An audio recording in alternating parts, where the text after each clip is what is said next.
Okay, good morning, brothers. Are you well, Mukesh? Are you okay? Is it? If Mukesh is okay, then we can continue. Sirami, you're sitting at the back. I was late for my class, that's why. You were late. Okay. If you can come closer somewhere here, then that saves me some energy in terms of my voice and eye contact. I don't have to look far away.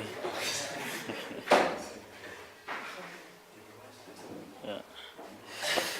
Okay, we're getting to lesson 18. Lesson 18. This is the beginning of one of the very, very most important part of our Greek, and I'm introducing you to the participles. In Afrikaans is die deelwoord, a participle, right? What I'm thinking of is next week, maybe we will combine lesson 19 and 20 together.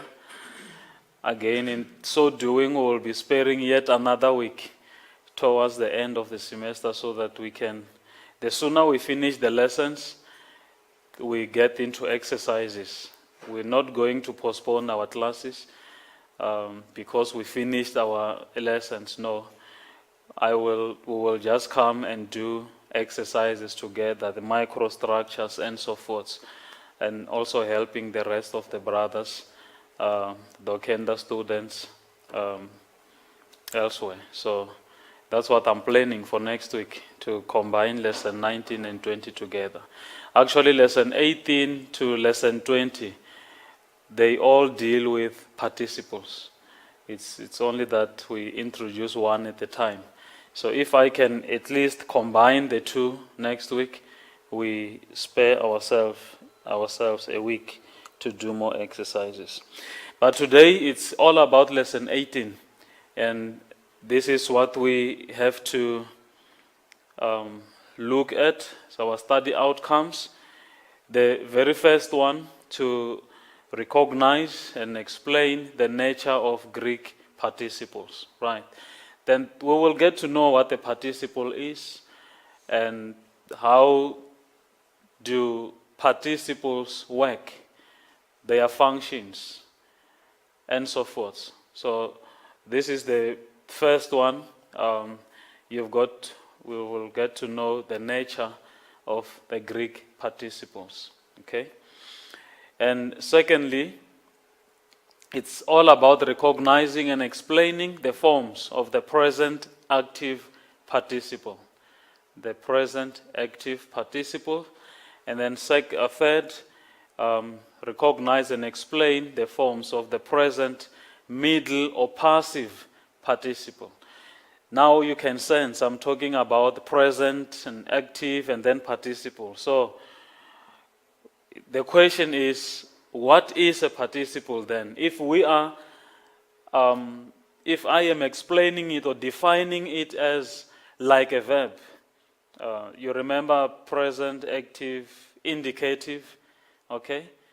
But now we're talking present, active, not indicative anymore, but participle. It tells us now we have changed. We are no longer in the indicatives, we are in non-indicatives. So a participle, the first thing that you should note, is a non-indicative. And already I have introduced to you a non-indicative by the name of, and what was that? An infinitive, okay? You will say present, active, infinitive, not indicative. So a participle, like an infinitive, it's a non-indicative verb. All right. So the mood has changed. All right. The mood has changed. The voice, we still talk active and middle. All right. But then the mood has changed. It's no longer indicative anymore. It is a participle. So a participle is a non-indicative verb. That is not the definition, though. That is not a definition, all right? Now, what is then a participle? I think that is the question. What is then a participle? Like I said, it's a non-indicative, but that is not the definition, okay?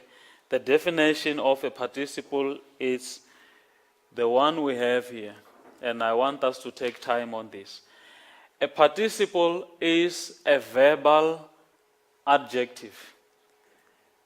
Now you can go to America and Australia and brag to them and tell them, I know what a participle is. Let me tell you, listen to me. A participle is a verbal adjective, okay? That's what a participle is. And of course, it's a non-indicative. We're not talking indicatives here. We're talking a participle, okay? A non-indicative. So, in the definition of a participle, you have two things, and that's very, very important. Is the combination of a verb and an adjective. And hence, a deel woord in Afrikaans. What is that? Where is the definition? A verbale adjective. What is an adjective in Afrikaans? Bijvoeglijke naamwoord again. So adjective is borrowed again. It's not Afrikaans.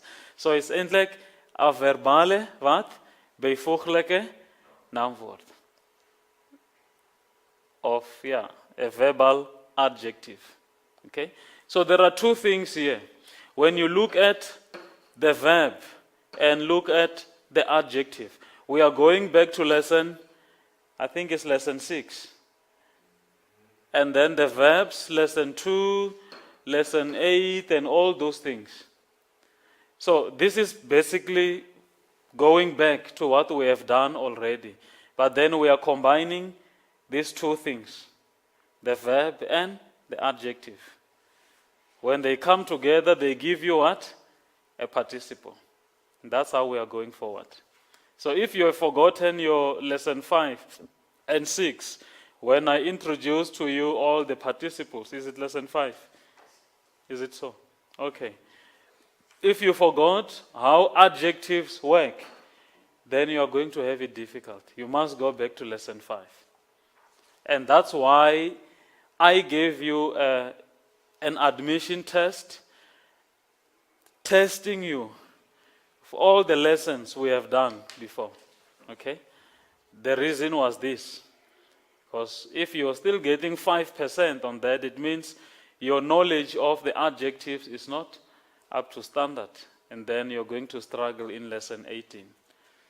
So all these lessons are like a chain. You break one, then you don't have a chain anymore. You have 2 chains. You break one further, you don't have a chain anymore. You have 3 chains. So if we want to remain with that unit, we mustn't even tamper with it, all right? We must form a link from one lesson to the other. What can you tell me about adjectives?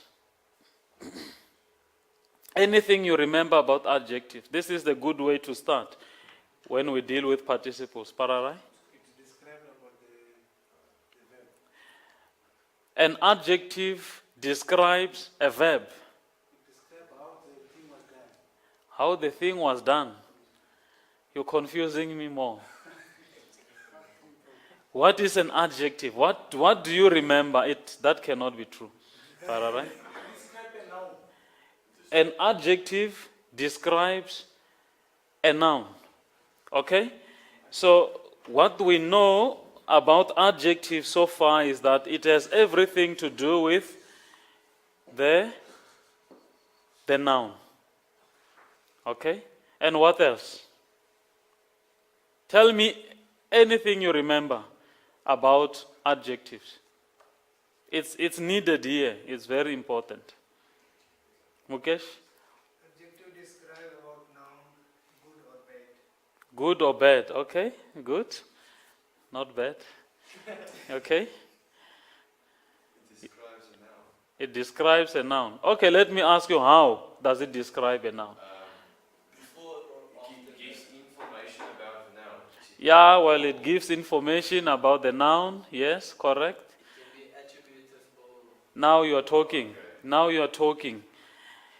We have three possible constructions. All right? Three possible constructions. The first one would be, it can actually describe a noun by adding what? An attribute to it, an attributive adjective. Né? And then a predicative, and what else? A substantive. Okay.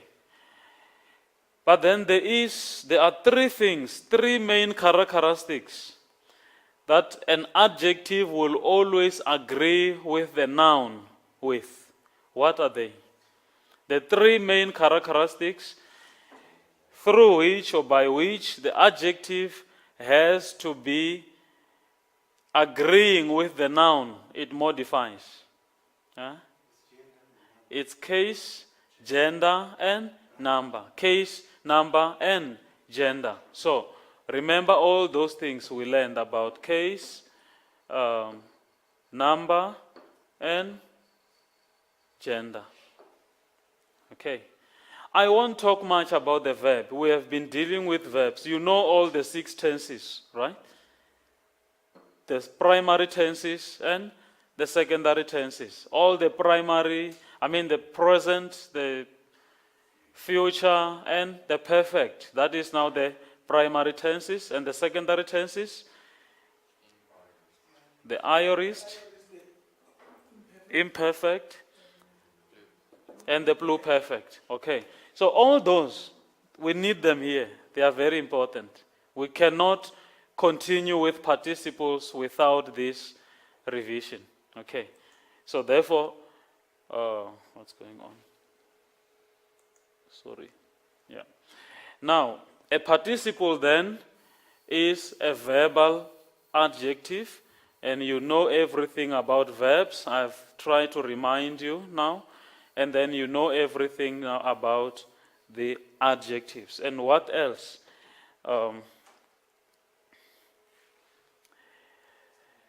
As such, a participle, participles have characteristics of both verbs and adjectives. So now we must switch on. You must expect something new. All right? A participle, as such, has characteristics of both verbs and adjectives. All right? That's something I was trying to emphasize in my previous explanation. Like a verb, now we come to its verbal form. Like a verb, a participle expresses an action and has a tense and a voice. Like we said, it's present, that is the tense. It has a tense and a voice. What is a voice? When we talk about the voice of the verb, what are we talking about?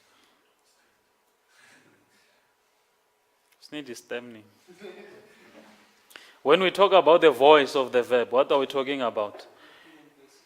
Whether it is active or passive, or active voice or passive voice. In essence, what I'm talking about when I talk about the voice is whether the action is performing, whether the subject is performing an action, or is the action performed upon the verb, the noun, or the subject, sorry. So that's what we have, and then also the tense, that is the time, okay? And like an adjective, remember the verbal state, the verbal form. We're talking tense and voice.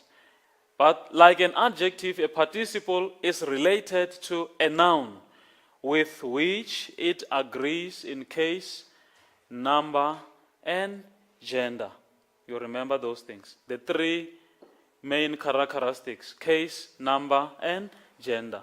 So If you go into the sentence or into a text and find a participle, you have to determine whether it is adverbial, is it going with the verb, or is it adjectival? Is it going with a particular noun in that sentence?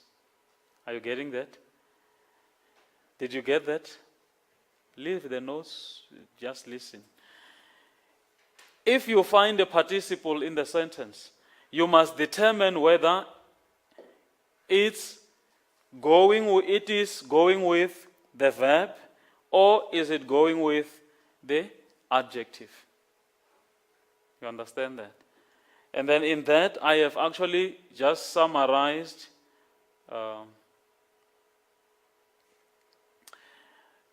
my next explanation there. The participle's nature as a verbal adjective is also seen in its many functions. Number one, sometimes its function is often primarily adverbial. What does this mean? It means that its action is related to the action of the main verb. Okay? If its action is related to the action of the main verb in that sentence, then it is an adverbial participle. Okay? You get that? Secondly, I will give you, okay, let's go to the example. Let's go to page 102. There's a very good example I always use. We removed the dead tree, cutting it down with a saw. Who can identify a participle for me in that sentence? We removed the dead tree. In Afrikaans, you understand that sentence? We removed the dead tree, cutting it down with a saw. Who can identify the participle for me in that sentence? Cutting. Normally that's what in English we will call, in our high school time, the ing ending of a verb. Okay? Going, walking. It's different from saying I walk, or I walked, or I will walk. All right? Writing. All right? Listening. It's different from saying I listen, or I listened. Okay? Hearing. It's different from saying I hear. That ing ending, cutting the dead tree. Okay? Cutting it with a saw. In this case, the participle cutting expresses the means by which the tree was removed. Now, that has everything to do with the verb. How was the tree removed? We removed the dead tree, cutting it with a saw. You understand that? So the participle cutting has everything to do with what? With the main verb. This is how we removed the dead tree. How did we remove it? We cut it down. Cutting it with a saw. Now, that is an adverbial participle. Is that nice? I think you will enjoy identifying participles. They are very nice and easy to identify. Okay? Let's see the next one. Who can guess what is the second function? What is the next function? We first primarily, forget about primary, adverbial. In the adverbial participle, the action of the participle is related to the action of the main verb. Who can guess what is the next function?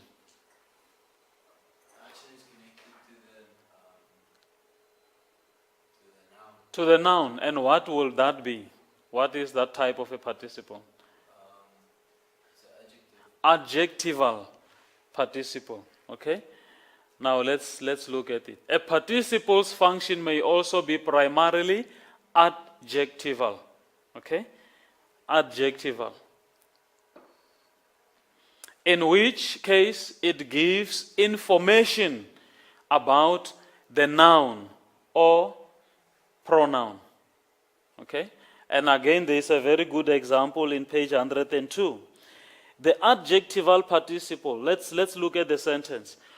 Who is that person over there cutting down the dead tree? You can even add with a saw. Okay? But then where is the participle again? The participle is still the word cutting. But now I'm using it differently. We are using it differently. It's no longer related to the action of the main verb. But now cutting here, it's mainly related to the person doing the action. That is noun, the noun. Who is that anthropos? Okay? Over there. Doing what? Cutting the dead tree with a saw. So that action, that participle cutting, it's related or it gives information about the person. We can identify if there are thousands of people out there, anthropoi, they are all there. We can identify this one by the fact that this one is busy cutting what? The tree. We can see him. The rest are not cutting the tree. But then that participle tells you about the person who is cutting the tree. So it gives the information. All right? The participle cutting gives a verbal description of the person. No longer the main verb. No longer the verb. If it gives information about the verb, it will be adverbial. If it gives description or information about the noun, it will be adjectival. And once you mention adjectival, switch on. You have three possibilities. Its function can be attributive, can be predicative, can be substantive. But then I will correct something going forward. I just want you to sink into this basic information. Right. Let's look what is next. So you know the functions now. How many functions do we have primarily? What's going on here?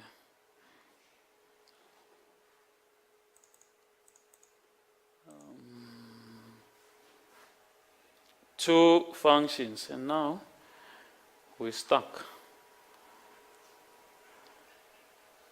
Freezing. I think you should first get the normal.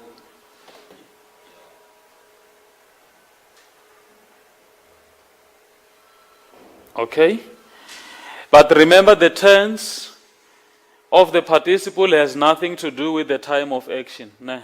Just like any other tenses we have done, but only with the kind of action. I always emphasize that. The tense of the participle has nothing to do with the time of action, but only with the kind of action. All right? Now, we have the forms of the present active. We're not talking indicative anymore. We're talking participle. We are talking DL word. It's a non-indicative word. All right?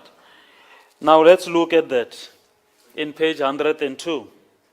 How do we conjugate or how do we decline a participle? We decline a participle just like a noun. There is no present, indicative, active, third person. There's no person. But remember, the time and the voice is there. Okay? The time and the voice is there. And of course, the mood will be non-indicative. It's a participle. But then, if I give you a noun or a verb to decline in all the genders, in a present participle, that's how it will look. Let us look at the masculine. The nominative and the vocative looks the same. That is the verb luo. It will be luon, luontos, luonti. Are you there? Luonta. And then the feminine, lusosa. You're going back to the pure alpha, okay? The pure alpha endings. Luosa, sorry. And then luoses, the genitive. And then the dative, luosei. And then the accusative, luosan. And we also have the neuter nouns, the neuter forms. Luon, luontos, luonti, luon. You know all the time. The neuter forms always mimic the masculine, except the nominative and the accusative. And then you can also finish the plural forms, luontes, luontuon. Look at that uon again of the genitive plural. It always comes back. Okay? And then luosin. Again, I have introduced to you the third declension. Don't confuse that luosin with the present indicative active third person plural. They look the same. You remember that? Okay? And then luontas. And then finish the rest. And look at the forms of the present middle passive participle. I don't want to waste time on this. But very, very important, because this is a part of the work which you have to do yourself. Memorizing or learning them, whatever formula you use, but just make sure at the end you know them. You remember them. So in the test, I will give you that. Just to say, decline luo in the present participle active. And then you have to give me all those. It will be 24 marks. I'm telling you already what I'm going to give you in the test. So you know what the test is all about. Yandre? You okay? Yeah. So we know already. All right? And then the middle forms also, they are very, very easy to remember. In the middle form, we have the morpheme men, the men morpheme. Luomenos, luomenos, luomenu. They follow the declension of the masculine noun, like a logos, logu, logoi, logon. Okay? That's how they go in the masculine. And the feminine also is the pure ether. Luome, ne, nes, nei, nen. And then the neuter, just like your ergon or your, what is the other word we used? Teknon. Ne. Teknon, teknon, teknu, teknoi. They follow that. All right. I don't want to waste time on this because I have, that's what I've just done. The forms of the present middle passive, participle, and also present active participle. How do I parse and analyze a participle? Hoe a deelwoord ontleed of en analyseer? Number one, you must tell me the time, the date. You are going to indicate what time is it. And you have the forms already there. You must just study those forms and you know this looks like a present active participle. Okay? And secondly, the mood. Third, the voice. When I talk about the mood, what is that? It is a participle. Okay? Time, so far we have just done what? The present. And then what is the mood? The voice we have talked about the active and, no, we did not do the passive, we did the middle. The middle and the passive in the present, yes. What is that? Passive, no.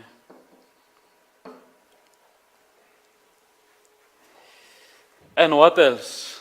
Now we start. You want case. Remember, we're combining the verb now and the adjective. So you will determine the case, number, and gender. Are we still okay there? Okay. And then comes the normal things that we know. You give me the dictionary form. If I give you luontos, you're going to tell me it's a present, participle, active, and it's genitive, masculine, singular. Of what? Of luua, the verb. Meaning, I loosen. Okay? And that is now the meaning of the dictionary form. And then you explain. How do you explain a participle? You tell me whether it is adverbial or adjectival. Okay? I will still expand this, the functions. There is also still a substantive, which some others are treating it as a separate function, but I will come back to that. Okay? Now that's all what you have to tell me. So passing a participle, you score big time. 9 things you have to say, or 9 things you have to mention. That's 9 marks, Mukesh. That's big. That's scoring. So you cannot really relax on this one. You have to study them. Okay? Yes. But what will the what is it?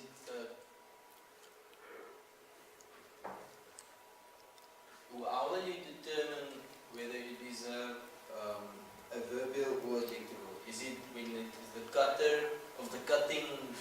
Is it that? Yeah, that cutting. That cutting. Yes, that cutting. Now, how do you, I'm joking, how do you determine? You look at the text, at your sentence, and you determine whether this adjective, is it actually its action, is it describing the verb, or is it describing another noun? Then that's how you're going to determine it. I said I will expand on its functions. I don't want to confuse you now. Only know whether is it adjectival or adverbial. That's what I want you to keep in mind now. By this, what am I trying to say? We will deal with the syntax of the participle. I can run through it quickly before we do the exercises. Let's see what is next. That is the assessment. But then let's just leave that for a while and get back to this.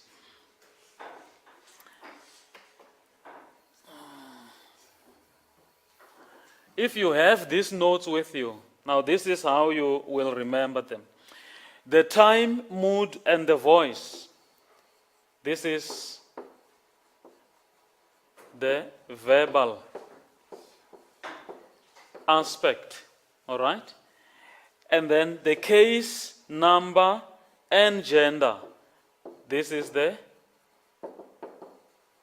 adjectival aspect. The rest, the dictionary form, the meaning, and the explanation is basically what you know.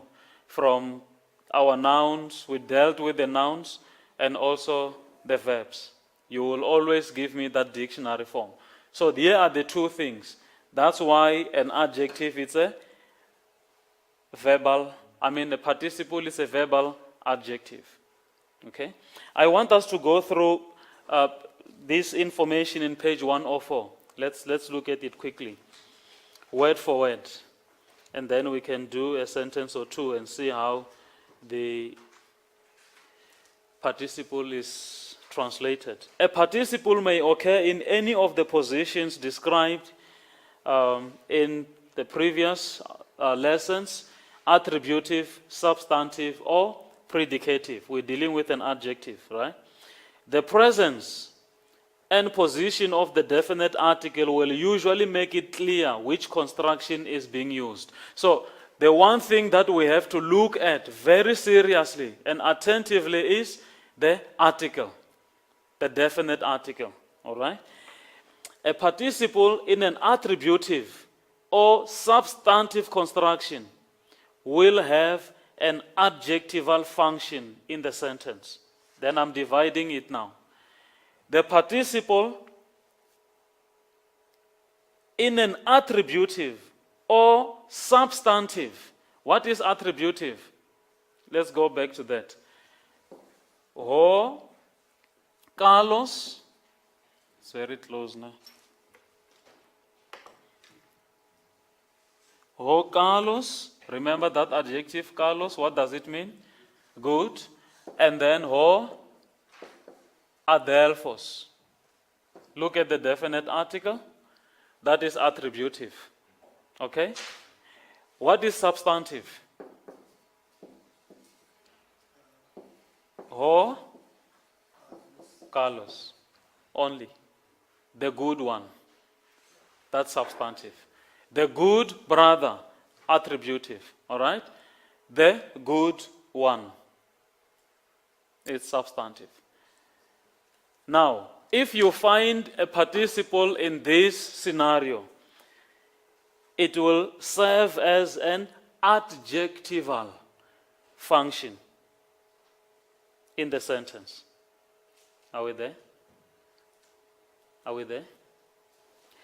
A participle in a predicate construction that is lacking the definite article will usually have an adverbial function in the sentence.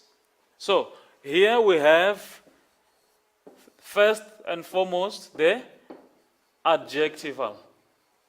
It must be attributive or substantive.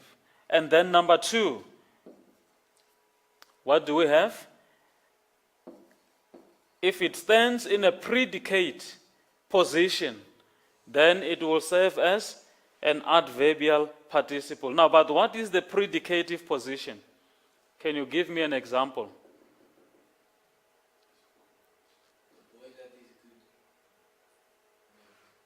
The boy is good. Or the brother is good. Can you write that to me in Greek? Ho? No? Adel, Phos, Carlos. Carlos.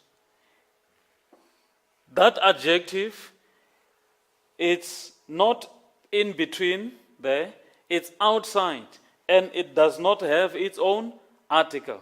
So therefore, if the participle appears that way, that it does not have an article, it will be adjectival. Its predicative position, but then its function would be adjectival. If it's attributive and substantive, it will be adjectival. It will have an adjectival function. So we have divided our knowledge of adjectives here because adjectives can appear in these three altogether: predicative, substantive, and attributive. But then now we are moving now to a new thing. All right? The substantive and the attributive will be adjectival participle. But then in a predicate position without an article, soner a ledwoord, then it will be an adverbial participle. Okay. You can read then the rest, the adjectival participle, attributive position, and also attributive position and the substantive. No. But then you also have, they explain there, another adjectival use of a participle is the substantive use. The adverbial participle, a participle in a predicate position will agree with the noun it modifies in case, number, and gender. Okay. But then it's more about describing what? The verb. I want to give you an example. We are done now. We only have 10 minutes. Let's look at There's a best one. Let's look at sentence number 1. Danny, read the Greek for us. Practice and review. Yes. Pistos mas tes uk amartolo eis Hamartanuo. amartolo eiston kurion ode di dios kue tos di kaios. Yeah, those dikaios, okay? Now, can you identify a participle for me in that sentence? Pararai.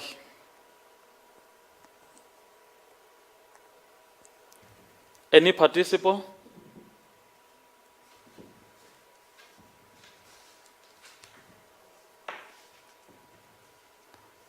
This is the most tricky one.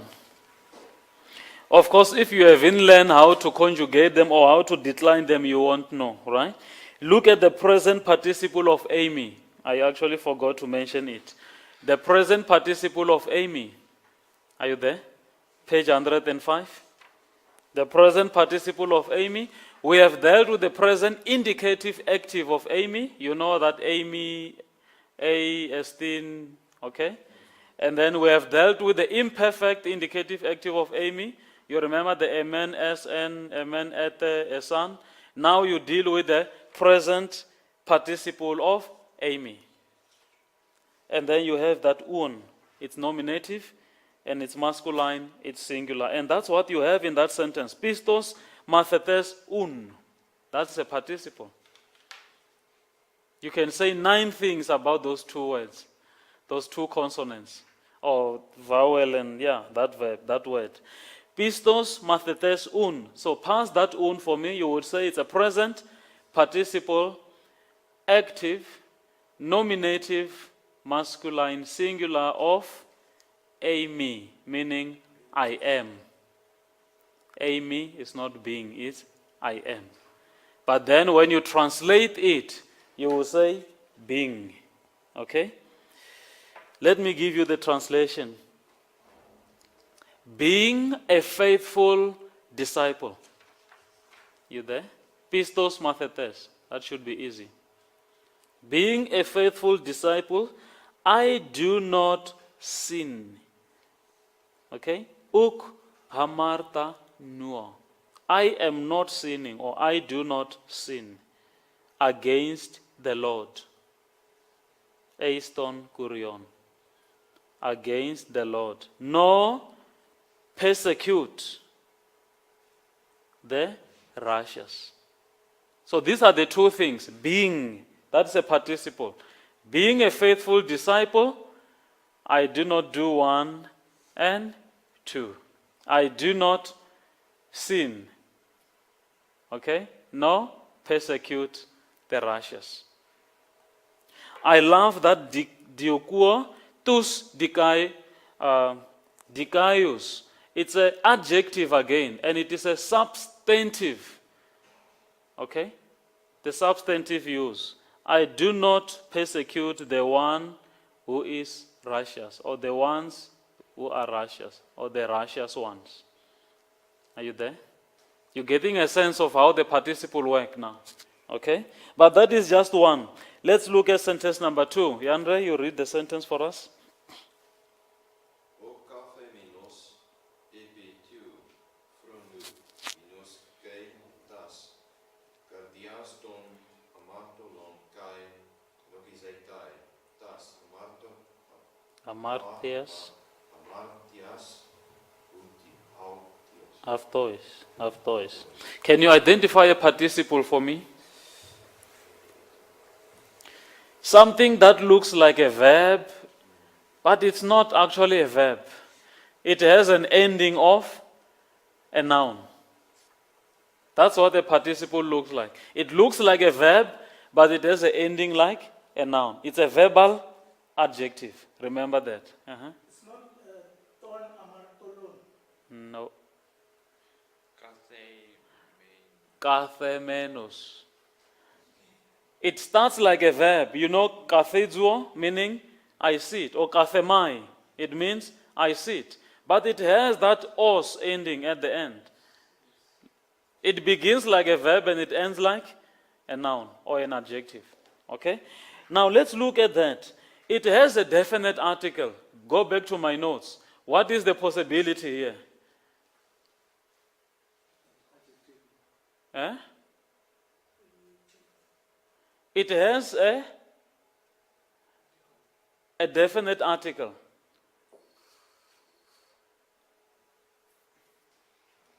A substantive. So it's adjectival. Okay? It's under adjectival. Can you please pass that for me, Yandre? Analyze that, pass that participle for me. Say those 9 things. Yeah. Okay, it will be. What is the time?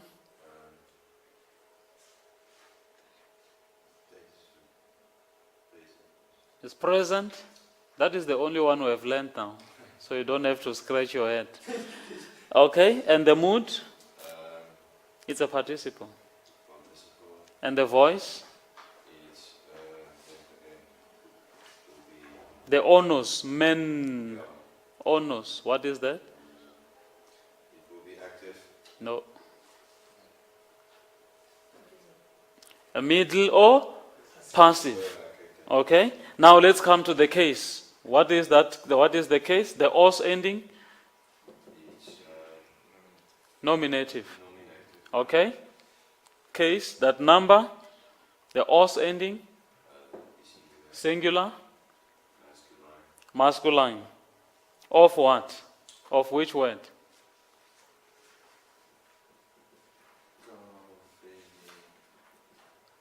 Kathemai. Kathemai, what does it mean? I sit. I sit. Okay? Just give you the translation. The one who sits, that's substantive. The one sitting on the throne. Okay? Epitu thronu. The one sitting on the throne, ginoskei, what is that? Knows. He knows. Alright? The sins of, the hearts, taskardias. He knows the hearts of the sinners. And he reckons the sins to them. Are you there? The one sitting on the throne knows the hearts of the sinners and he reckons the sins to them. You want me to say it again? Okay, good. Now, do me a big favor. Go and struggle. I will come and correct you next week, Monday, between 10 and 11. Don't forget that class. Ne? Go and do the microstructure of these two. Go and do the microstructure of these two. See how you will connect the participle. Just be creative. Then I'll come and correct you. All right? And then now we are towards the end of the semester. No more choosing sentences for you. You go and do everything. Is that fair enough? It's not fair. It's difficult to get you all the sentences. Okay, Yandre, then you do 4 and 5. Don't do all of them. Just do 4 and 5. Okay? Mukesh, 6 and 7. Isaac, 8 and 9. Pararai, 10 and 11. Dani, 12, 13. We're going to finish that on Tuesday. Sirami, you go back and do did I give you 3 and 4? I have 4. You have 4 and 5. And then Sirami, you do 3. And then who is doing 14? Dani, you do that. Then we are done. We are done with the practice and review. Then the following day, Tuesday, we get to LXX and New Testament. Then we finish lesson 18. Okay. When do you want to write the test on 14 and 15?